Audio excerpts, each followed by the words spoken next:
నమస్తే. అన్ని పార్టీలకు చాలా కీలకం రాబోయే జూబ్లీ హిల్స్ బై ఎలక్షన్. వచ్చే నెలలోనో ఈ నెల ఎండింగ్లోనో నోటిఫికేషన్ రాబోతున్నది.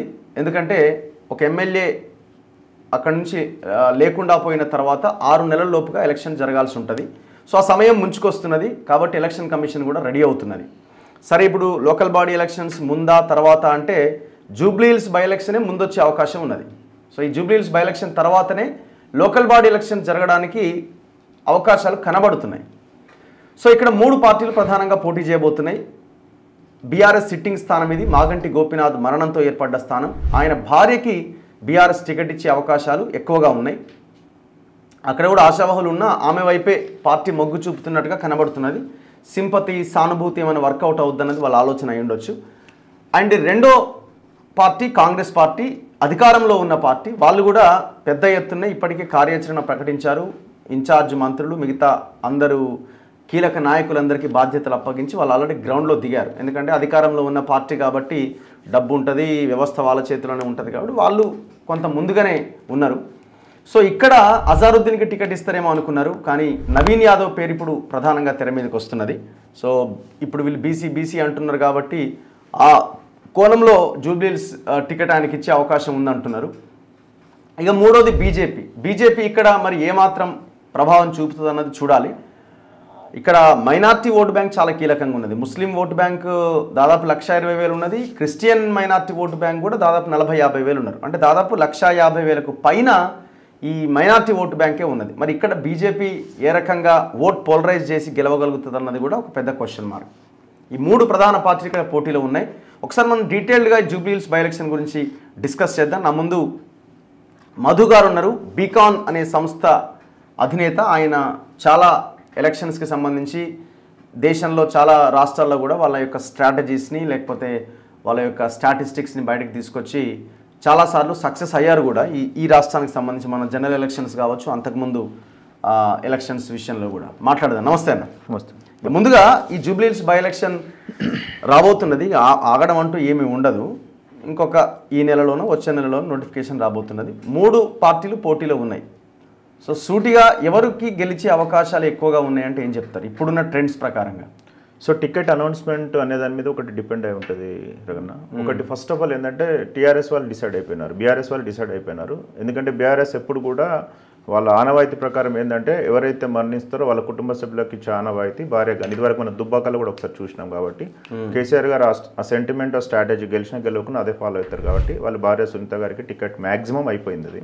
సో కాంగ్రెస్లో మాత్రం చాలా ఆశావాహులు ఉన్నారు. ఇప్పుడు కాంగ్రెస్ పార్టీలో గెలుస్తుందా గెలవకంటే కాంగ్రెస్ పార్టీలో ఎవరు అభ్యర్థి అనే దాని మీదనే మేము ఎక్కువ ఫోకస్ పెట్టడం. ఒక రౌండ్ చేసిన తర్వాత మళ్ళీ కొంతమంది ఆశావాహులు వచ్చినారు, మళ్ళీ చేసినాం. ఒక 3 సార్లు చేస్తే దాంట్లో బీసీ వర్గానికి ఎక్కువ ప్రాధాన్యత. ఎందుకంటే ఇప్పుడు మనం 42% రిజర్వేషన్ నడుస్తుంది. తర్వాత బీసీ అనేది ఇప్పుడు పోలరైజేషన్ అవుతుంది కాబట్టి బీసీ ఓట్స్ ఎక్కువ ఉన్నాయి కాబట్టి బీసీ వైపుకు నాకు తెలిసి కాంగ్రెస్ పార్టీ ఆలోచన ఉండే అవకాశం ఉంటుంది. దాంట్లో మనం ఫస్ట్ తీసుకున్నట్లయితే నవీన్ యాదవ్ గారు ఒకటి. ఆయన గత 2 సార్లు ఎలక్షన్లో పోటీ చేసినారు. 3వసారి మన అజరుద్దీన్ గారికి సపోర్ట్ చేసినారు. ఒక పాయింట్. రెండో పాయింట్ ఏంటంటే సికింద్రాబాద్ పార్లమెంట్ ఎలక్షన్స్లో మేము డేటా అనాలిసిస్ చేస్తే 50,000 మెజార్టీతో గెలిచినారు కిషన్ రెడ్డి గారు. దాంట్లో హైయెస్ట్ మెజార్టీ 20,000 నుంచి 25,000 మధ్యలో వచ్చింది జూబ్లీ హిల్స్. అప్పుడు ఆ క్రిటికల్ సిచ్యువేషన్లో కూడా ఓటు పోలరైజేషన్లో కూడా. తర్వాత మన ఫిరోజ్ గారిది నాంపల్లి. ఈ రెండే స్ట్రాంగ్గా ఉన్నది ఏది కాంగ్రెస్ పార్టీ ఎంటైర్ సికింద్రాబాద్లో. సో నాకు తెలిసి కాంగ్రెస్ కి మెజారిటీ వచ్చిందా? పార్లమెంట్ ఎలక్షన్స్ లో కాంగ్రెస్ పార్టీకి మెజారిటీ వచ్చింది. కిషన్ రెడ్డి గెలిచినా కాంగ్రెస్ కి మెజారిటీ వచ్చింది. అది జూబ్లీ హిల్స్. అంటే కొంత స్ట్రెంత్ ఉంది అక్కడ అనేది ఒకటి. నవీన్ యాదవ్ గారిది తీసుకుంటే బీసీ పోలరైజేషన్ లో. తర్వాత బొంతు రామ్మోహన్ గారు ఈ మధ్యలో రీసెంట్గా జాయిన్ అయ్యారు, అసెంబ్లీ ఎలక్షన్ల తర్వాత జాయిన్ అయినారు. నవీన్ యాదవ్ గారు ముందు జాయిన్ అయినారు. సో ఇద్దరైతే కొత్తగా వచ్చిన వాళ్ళే. కాకపోతే అక్కడ లోకల్ నాన్ లోకల్ అనే ఫీలింగ్ ఉంటుంది. ఇప్పుడు బొంతు రామ్మోహన్ గారు మొత్తం జిహెచ్ఎంసీ మేయర్ అయినప్పుడు అక్కడ ఉప్పల్ చెర్లపల్లి దగ్గర నుంచి కార్పొరేట్ గెలిచిన తర్వాత సో ఇప్పుడు జూబ్లీ హిల్స్ రావడం అంటే ఒక మొత్తం అంటే లోకల్ నాన్ లోకల్ అనే ఫీలింగ్లో కొంతమంది ఉన్నారు. ఎందుకంటే అక్కడ జరిగే కార్యక్రమాలకు నవీన్ యాదవ్ గారు ఎక్కువగా ఏదో ఈ మధ్యకాలంలో శ్రీమంతాలు ఫంక్షన్లు అన్నప్రాసనాలు అట్లాంటివి చేయడం కొంతమంది కనెక్ట్ అయినారు. సపరేట్గా మేము చేసిన దాంట్లో దాదాపు ఒక 3,000-4,000 శాంపిల్స్ తీసుకుంటే 7 డివిజన్లలో నవీన్ యాదవ్ గారు ఓట్ బ్యాంకు కొంత పర్సనల్గా ఉన్నది, అదొకటి. సెకండ్, బొంతు రామ్మోహన్ గారిది బీసీ క్యాడర్లో నెక్స్ట్ అంటే ఒక్కొక్కరు పార్టీ టికెట్ ఇవ్వాలి అనుకుంటే ఇంకా చాలా మంది ఉన్నారు. మురళీగౌడ్ గారు, సంగీత యాదవ్ గారు, తర్వాత కుసుమ కుమార్ గారు, కమ్మ సామాజిక, ఎందుకంటే కమ్మ ఓట్లు ఎక్కువ ఉంటాయి, సెటిలర్స్ ఎక్కువగా ఉంటారు, అదొకటి. తర్వాత రెడ్డి వర్గానికి వచ్చినట్లయితే అంజన్ కుమార్ యాదవ్ గారు, వాళ్ళ కుమార్కి అనిల్ యాదవ్ గారికి రాజ్యసభ ఇచ్చినారు కాబట్టి మోస్ట్ ప్రాబబ్లీ దాన్ని ఎగ్జిట్ చేసే అవకాశం ఉంటుంది. తర్వాత రెడ్డి వర్గానికి వచ్చినట్లయితే రంజిత్ రెడ్డి గారి పేరు వినబడుతుంది. సిఎన్ రెడ్డి అక్కడ బలమైన కార్పొరేటర్ ఉన్నారు, అంటే ఆ డివిజన్ బట్టి కొంత మంచి పేరు ఉంది, అంటే ఓటర్స్ ఉన్నారు, స్ట్రాంగ్గా కార్యక్రమాలు చేస్తారు, అందుబాటులో ఉంటారు. ఆయన పేరును కూడా కన్సిడర్ చేసినాము. తర్వాత రోహిన్ రెడ్డి గారి పేరు కన్సిడర్ చేసినాము. ఇట్లా రెడ్డిస్ వర్గాన్ని కన్సిడర్ చేసినప్పుడు ఒక రకమైన రిజల్ట్ వచ్చింది. సో ముస్లిం ప్రకారం తీసుకున్నట్లయితే అజరుద్దీన్ గారు వెళ్ళిపోయినారు. అది ఒక స్ట్రాటజిక్గా కాంగ్రెస్ పార్టీ కరెక్ట్గా చేసింది.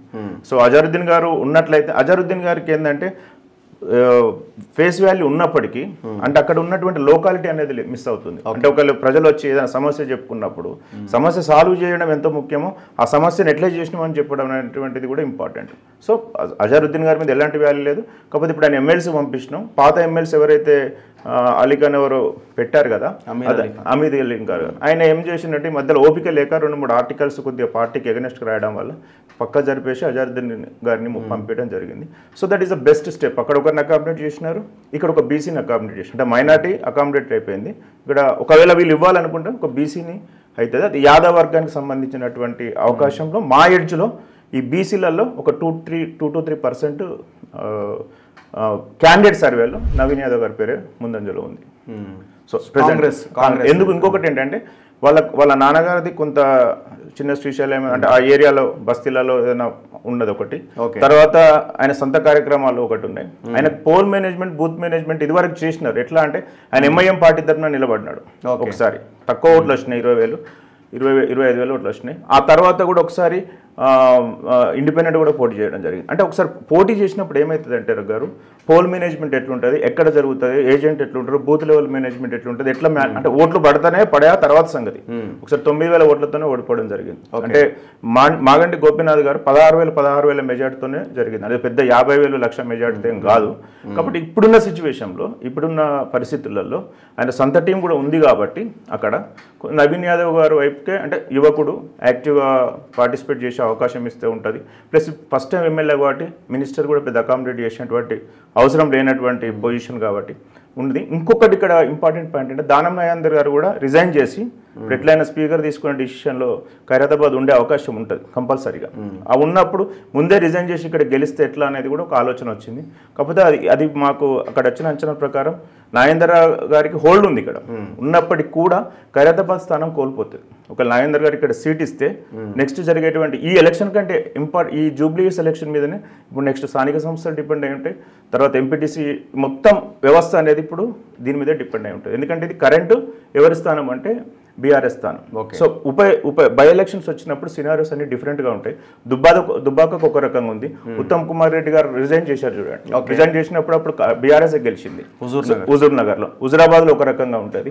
తర్వాత నాగార్జున సాగర్లో జానారెడ్డి గారు ఓడిపోయినారు. ఎవరి మీద? నోముల భరత్ మీద. సో ఇట్లా ఎలక్షన్ టు ఎలక్షన్ ఉంటుంది. Jubilee hills is a different election. ఇది ఇప్పుడు తటస్థ పాయింట్. ఇక్కడ నుంచి తీసుకుంటే మనం నెక్స్ట్ ఎలక్షన్స్ ఎట్లుంటాయి అనేది అంచనా వేయచ్చు. బీజేపీ పరిస్థితి ఏంది? రామచంద్రరావు గారు ఫస్ట్ ప్రెసిడెంట్ అయిన తర్వాత ఇది first election. The performance of the president అనేది ఇప్పుడు కనిపిస్తుంది.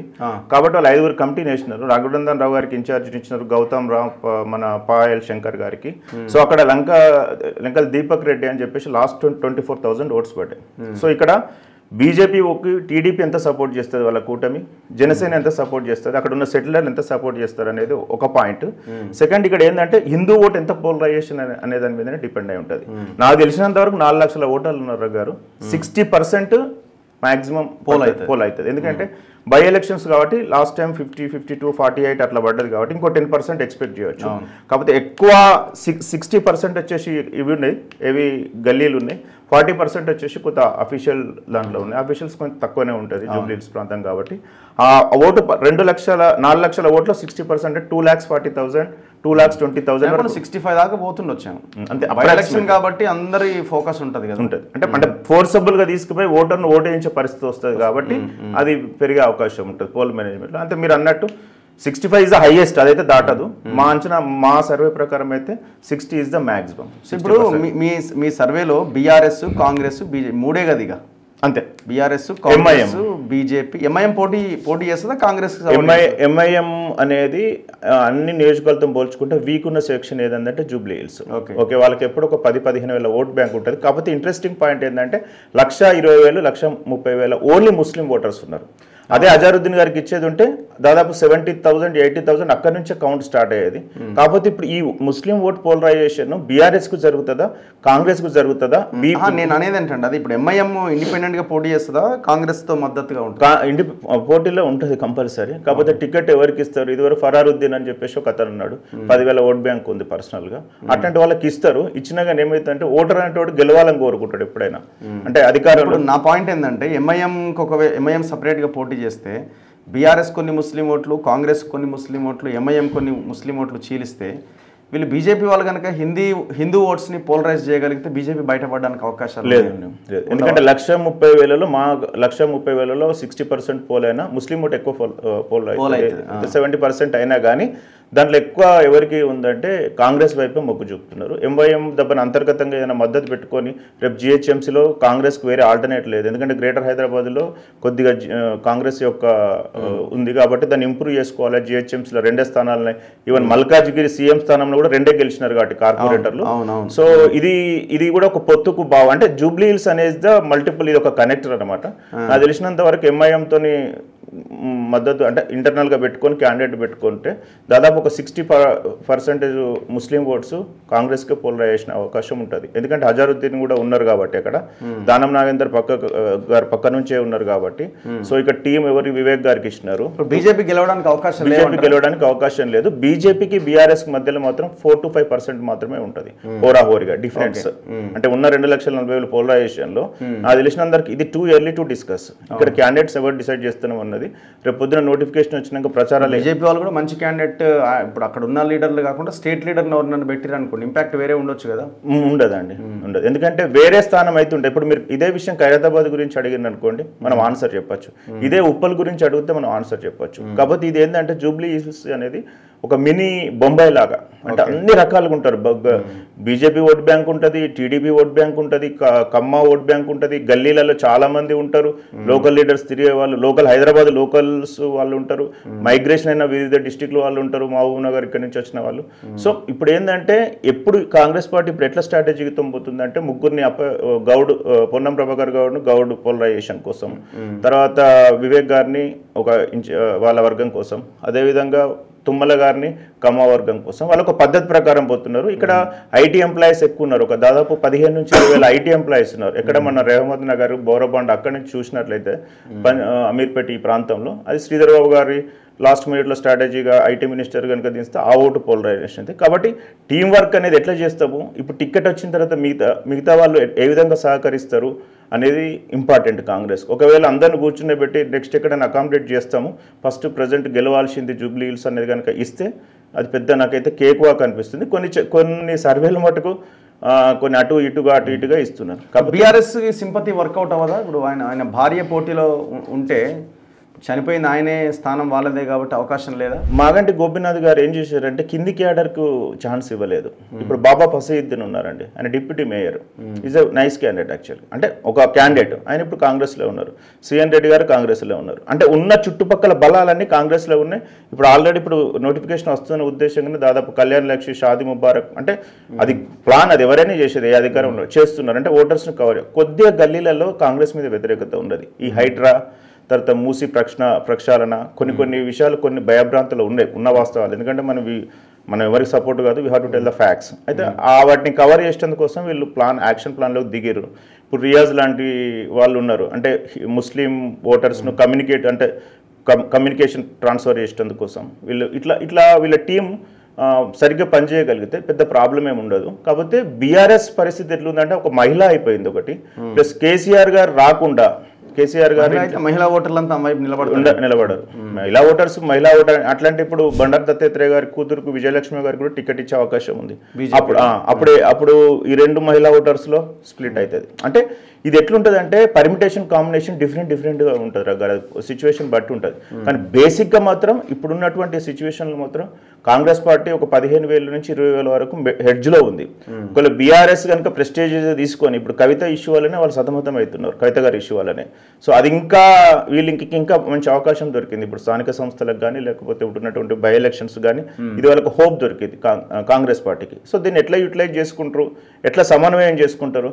ఎమ్మెల్సీ ఎలక్షన్లో ఓడిపోయినారు ఎక్కడ కరీంనగర్, నిజామాబాద్, ఆదిలాబాద్. ఎందుకంటే సమన్వయ లోపం జరిగింది అక్కడ. ఒక శ్రీధరరావు గారు ఒక్కరే కష్టపడితే కాదు కదా, చుట్టుపక్కల ఎమ్మెల్యేలు కానీ కిందికి ఆడ కానీ కష్టపడాలి. అట్లనే సేమ్ ఇక్కడ కూడా సమన్వయ లోపం కనుక జరిగింది అనుకోండి, మేబీ అదొక రిస్క్. రెండోది ఏంటంటే పార్లమెంట్ ఎలక్షన్లో బీఆర్ఎస్ నుంచి బీజేపీకి ఓట్ ట్రాన్స్ఫర్ అయింది లాస్ట్ మినిట్లో. మనం ముందు రోజే చెప్పుకున్నాం అప్పుడు తొలివేలులో. అప్పుడు అట్లాంటి ఓట్ ట్రాన్స్ఫర్ కనుక ఇన్ కేస్ అటు నుంచి ట్రాన్స్ఫర్ జరగడానికి అవకాశం ఎట్లా? బీఆర్ఎస్ సిట్టింగ్ స్థానం వాళ్ళు గెలవడానికి ప్రయత్నం చేస్తారు. అయితే బీజేపీలో ఏదైనా ఇప్పుడు లోకేష్ గారు ఉన్నారు, లోకేష్ గారు ఇప్పుడు ఏ కూటమిలో ఉన్నారు? బీజేపీ కూటమిలో ఉన్నారు.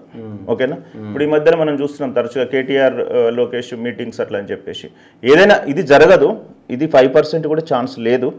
ఏదన్నా ఒక 10-15,000 కనుక vote polarization BRS to BJP to BRS అంటే ఇక బీజేపీకి అయితే గెలవదు, బీజేపీ నుంచి బీఆర్ఎస్ కనుక జరుగుతుంది మాత్రం రిస్క్ ఉండే అవకాశం అయితే కాంగ్రెస్కి రిస్క్ అవుతుంది.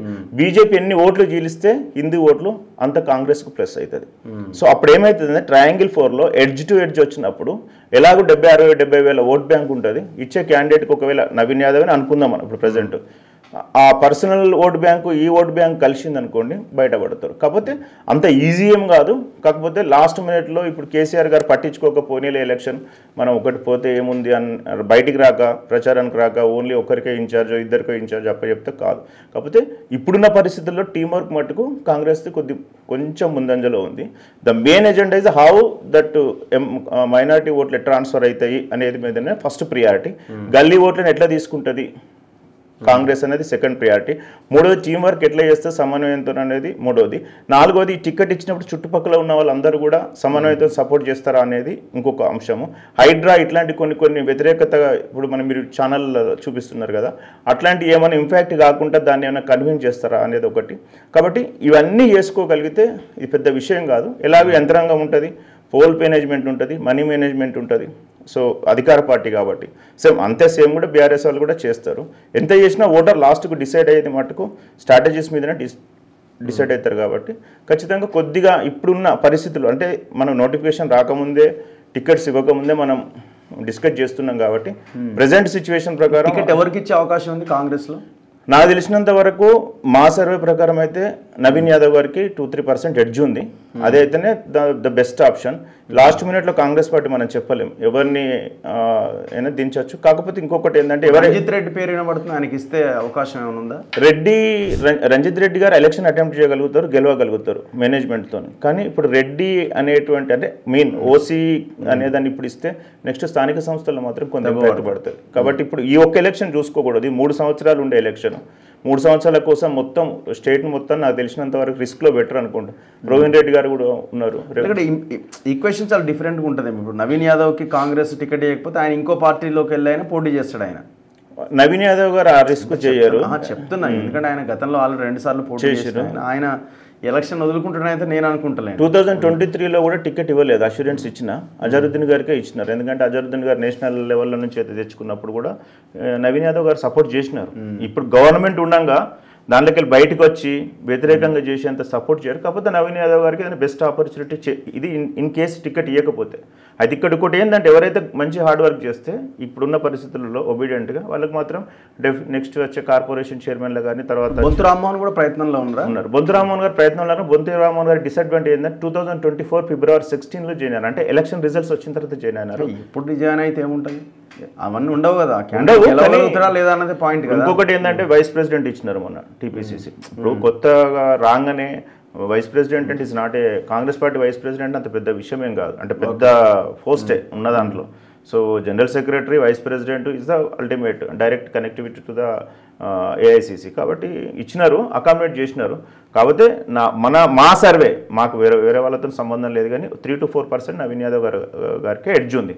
ఇంకొకటి ఏంటంటే కమ్మ ఓటు ఎట్లా మైగ్రేషన్ అవుతాయి, టీడీపీ ఓటు ఎట్లా మైగ్రేషన్ అవుతాయి, తర్వాత ఉన్నత హై క్లాస్ వాళ్ళు ఎటు వెళ్తాయి, ఎందుకంటే వాళ్ళంతా ఈ నియోజకవర్గమే మాది అనే రేంజ్ లో వాళ్ళకి 20,000 అంతే ఉన్నాయి కదా, అంతేనా? అంతే 20,000 మ్యాక్స్. అంటే అవి ముగ్గురికి స్ప్లిట్ అవుతాయి. ఎందుకంటే ఇప్పుడు లోకేష్ గారు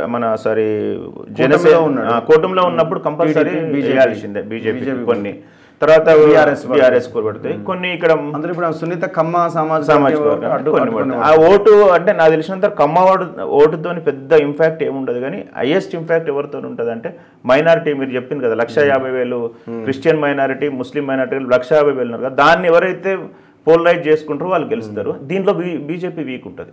ఎందుకు పడవు కదా వాళ్ళకి. నువ్వు ఏం చేసినా, ఎంత ప్రయత్నం చేసినా నువ్వు కొట్లాడాల్సింది ఎంత అంటే 4,50,000 వెళ్ళి తీసేస్తే ఒక 2,50,000 కొట్లాడాలి. అంటే మాక్సిమం గంపగుత్తగా హిందూ ఓట్లు కూడా పడవు. కాబట్టి నేను ఆ సినారియోలో ఆ స్ట్రాటజీలో బీజేపీ కొంచెం అంటే 25,000 ఓట్ బ్యాంక్ ఉంది వాళ్ళకి. అక్కడ పెరిగితే అందరు కష్టపడితే ఇంకొక 10-15,000 అంటే ఒక 35,000-40,000 వరకు వచ్చి ఆగిపోతుంది కావచ్చు.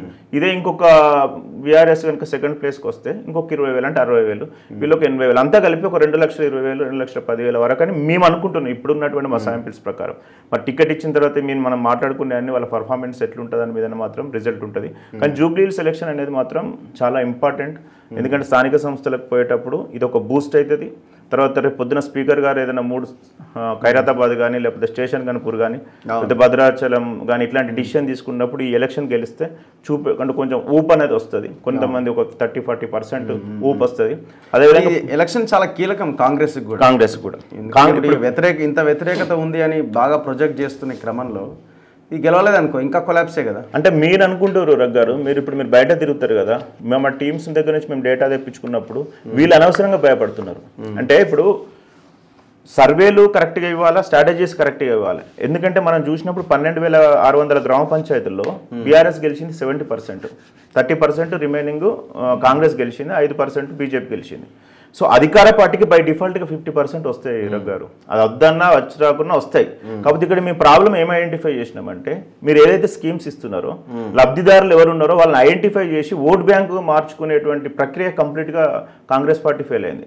ఇది బీజేపీ టీఆర్ఎస్లో ఎగ్జాంపుల్ రేపు పథకం వస్తుంది అనేటప్పుడు ఈ రోజే వాళ్ళు పాలాభిషేకాలు ఆ శేఖాలు చేసేది. ఇక్కడ సమన్వయ లోపం అనేది చాలా ఘోరంగా ఉంది. అందువల్ల వీళ్ళు భయపడుతున్నారు. మీరు అనుకున్నట్టు స్థానిక సంస్థల ఎలక్షన్లకు పోతే టికెట్ మేము చూసినాం కదా, జెడ్పీటీసీ టికెట్లు కోసం హెవీ కాంపిటీషన్ ఉన్నది గెలవడానికి. అయితే ఇంకొకటి కూడా ఇంపార్టెంట్ పాయింట్ గుర్తుపెట్టుకొని మళ్ళీ 3 years తర్వాత మనం డిస్కస్ చేద్దాం. మనం అప్పటి వరకు 60% ఆఫ్ ద లోకల్ బాడీస్లో గెలిచిన వాళ్ళు ఎవరు కూడా ఆ పార్టీలో ఉండరు ఇప్పుడు. అప్పుడున్న పరిస్థితులలో వాళ్ళు ఇప్పుడు మేము చాలా మంది 540 జెడ్పీటీసీలో మేము 200 మంది జెడ్పీటీసీలను ఇదివరకు ఉన్న వాళ్ళని కొత్త వాళ్ళని టచ్ చేస్తే వాళ్ళు ఏమంటారు అంటే ప్రజెంట్ అయితే డబ్బులు పెట్టి వెళ్తాం, తర్వాత అప్పుడు వచ్చే పరిస్థితులను బట్టి మనం చేంజ్ చేద్దాం. ఇంక్లూడింగ్ కొడంగల్ కాన్స్టిట్యూన్సీలో కూడా మేము కొన్ని శాంపిల్స్ తీసుకున్నాం. అంటే కాంగ్రెస్ పార్టీకి ఇప్పుడు ఏంది స్థానిక సంస్థలకు వెళ్తే భయం ఏముండదు. ఎందుకంటే ఖచ్చితంగా రేపు పథకాలు ఆగిపోతాయనో లేకపోతే రేపు గవర్నమెంట్ 3 ఏళ్ళు అయితే ఎట్లయినా ఉంటుంది. గవర్నమెంట్ 3 ఏళ్ళలో మాకు ఏమైనా ప్రాబ్లం అవుతుందనో ఎట్లో రకంగా గెలిపించుకుంటారు కొంతవరకు బీఆర్ఎస్ గ్రామాల్లో పట్టుంది కాబట్టి. కాకపోతే కొంతమంది ఎమ్మెల్యేలు ఇప్పుడు ఎగ్జాంపుల్ సిరిసిల్ల ఉంది, సిద్దిపేట ఉంది, తర్వాత కొన్ని ఏరియాలలో ఎమ్మెల్యేలు కొంచెం గట్టిగా ఉన్న దగ్గర మాత్రం కొంత వస్తుంది. మళ్ళీ ఎంపీపీ కావాలన్నా, వైస్ ఎంపీపీ కావాలన్నా, జెడ్పీ చైర్మన్ కావాలన్నా మళ్ళీ అమ్ముడుకోవడమే. The count should be support to the government అనేది వస్తుంది రిజల్ట్ లాస్ట్కు.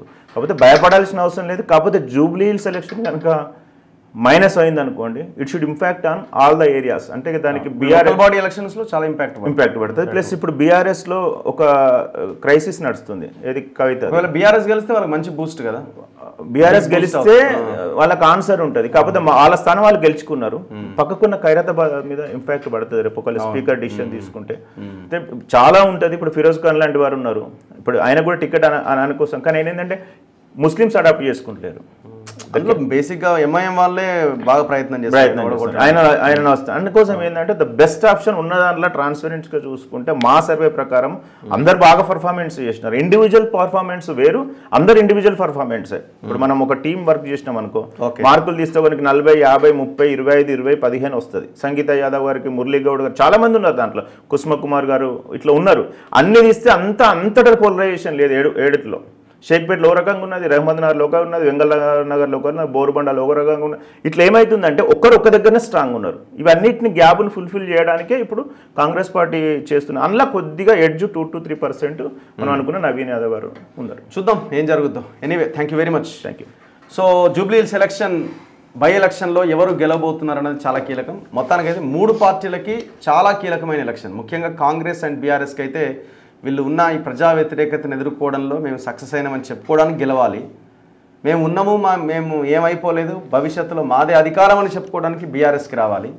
ఇక బీజేపీ ఖచ్చితంగా మేమే ఆల్టర్నేటివ్ అని చెప్పుకోవడానికి వాళ్ళు గెలవడానికి వాళ్ళు ప్రయత్నం చేయాలి. సో ఈ ట్రయాంగిల్ ఫైట్లో గెలుపు ఎవరిదన్నది చూడాలి. ఇక్కడ ఓట్ డిసైడ్ చేసేది మైనార్టీ ఓట్ బ్యాంక్ చాలా కీలకం.